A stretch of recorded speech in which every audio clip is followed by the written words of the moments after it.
Salam sejahtera Malaysia, denyut nadi suara rakyat bergema di channel ini. Jangan lupa tekan butang subscribe, like dan share. Malaysia kita punya, cintai Malaysiaku, kita jaga kita.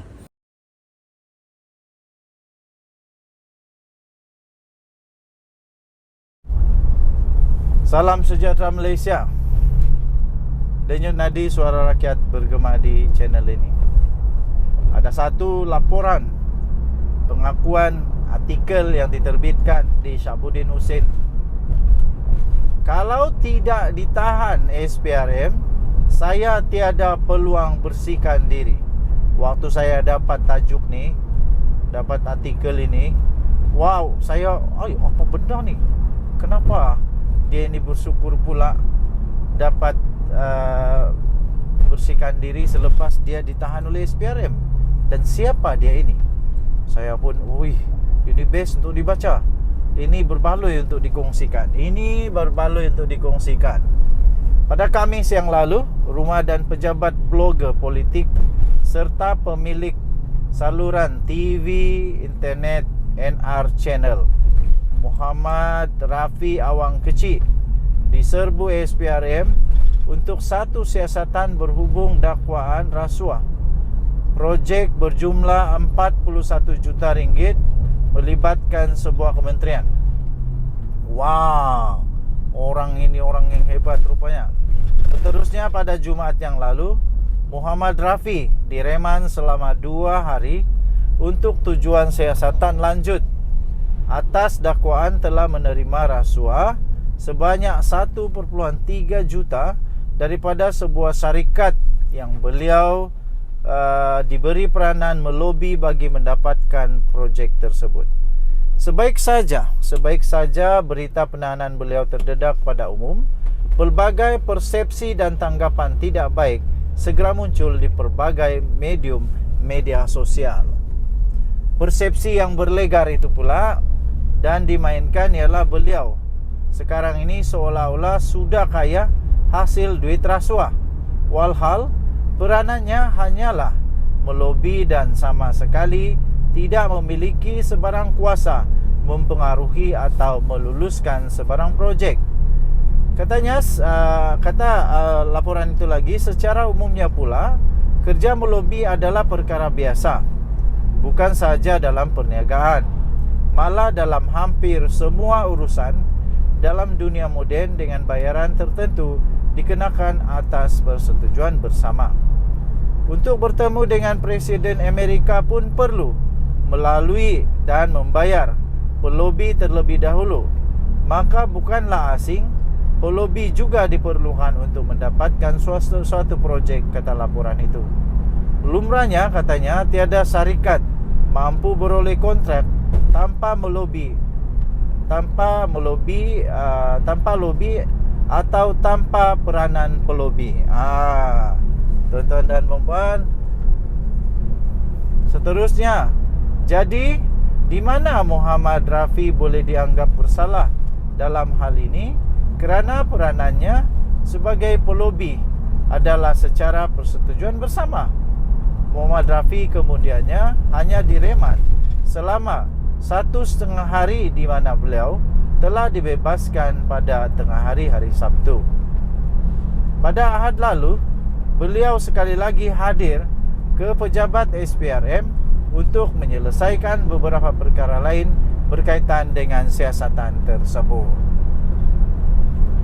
Menceritakan peristiwa tersebut, Muhammad Rafi berkata, beliau sebenarnya bingung apabila dikaitkan dengan perbuatan rasuah daripada projek yang beliau diminta melobi untuk syarikat terbabit. Okey, tuan-tuan dan puan-puan yang dihormati sekalian, saya bacakan atau saya kongsikan apa yang saya baca tadi pada perenggan yang terakhir. Tetapi tegasnya, ditahan dan disiasat SPRM telah memberikannya peluang untuk membersihkan dirinya. Katanya, kalau tidak ditahan SPRM, mungkin sampai mati saya akan terus dikaitkan pernah makan rasuah, khianat kawan atau makan duit sorang-sorang. Sabudin Husin 16 hari bulan Mei 2023. Ini barulah berfikiran positif. Dan memang betul, itulah. Ada kebaikan juga bila ditahan oleh SPRM kalau tidak bersalah. Betul-betul akan dapat selesai masalah, discharge habis. Maksudnya semua orang dapat tahu bahawa dia tak bersalah. Sekarang dah bersih nama? Okeylah kan? Jadi kepada pemimpin-pemimpin Malaysia yang nak kena tahan oleh SPRM itu, jangan takut. Kerana anda berpeluang untuk membersihkan nama anda dengan lebih baik sekiranya disiasat oleh SPRM, daripada terus menjadi buah mulut, menjadi bahan ejekan, menjadi bahan gosip. Itu lebih tidak baik. Denyut nadi suara rakyat bergema di channel ini. Jangan lupa tekan butang subscribe, like dan share. Malaysia kita punya, cintai Malaysiaku, kita jaga kita. Bye bye. Salam sejahtera Malaysia. Denyut nadi suara rakyat bergema di channel ini. Sanusi lagi. Dia ini memang penyeri politik Malaysia. Memang selalu membawakan berita-berita yang membuatkan politik Malaysia tak pernah sunyi. Tapi baguslah. Daripada isu air, daripada isu bersama dengan Anwar Ibrahim, daripada banyak lagi isu-isu lain lah yang selalu timbul daripada Sanusi, Menteri Besar Kedah. Terbaru ini, Menteri Besar Kedah ini mengakui, dia mengakui satu perkara yang memang sepatutnya dia sudah tahu. Dan saya fikir semua pemimpin politik di Malaysia, sama ada dia itu ketua bahagian ke apa, lagi kalau Menteri Besar, memang sudah tahu perkara inilah. Sanusi mengakui bahawa mencabar urusan Kedah. Sanusi akui mencabar urus Kedah. Sanusi mengakui satu perkara yang amat sukar untuk mengurus Kedah. Jadi itulah ada peribahasa kata begini. Kalau pancing panjang sejengkal, jangan direnang lautan dalam. Adakah begitu? Mengamkah peribahasa kepada Sanusi? Tapi tak apalah. Memanglah mana-mana negeri pun susah untuk ditadbir ataupun susah untuk diurus. Jadi perlukan kesabaran. Saya mendoakan semoga Sanusi terus sabar. Menteri Besar Kedah, Datuk Seri Muhammad Sanusi Mat Noor, mengakui memang agak mencabar untuk mentadbir Kedah sepanjang 3 tahun mengambil alih kerajaan negeri bermula pada 17 Mei tahun 2020 yang lalu. Beliau berkata, cabaran dalam pelbagai aspek, namun bersyukur semuanya akhirnya dapat berjalan dengan lancar. Katanya dalam pengakuan itu, dia berkata, 3 tahun pengalaman sebagai Menteri Besar Kedah memang tough.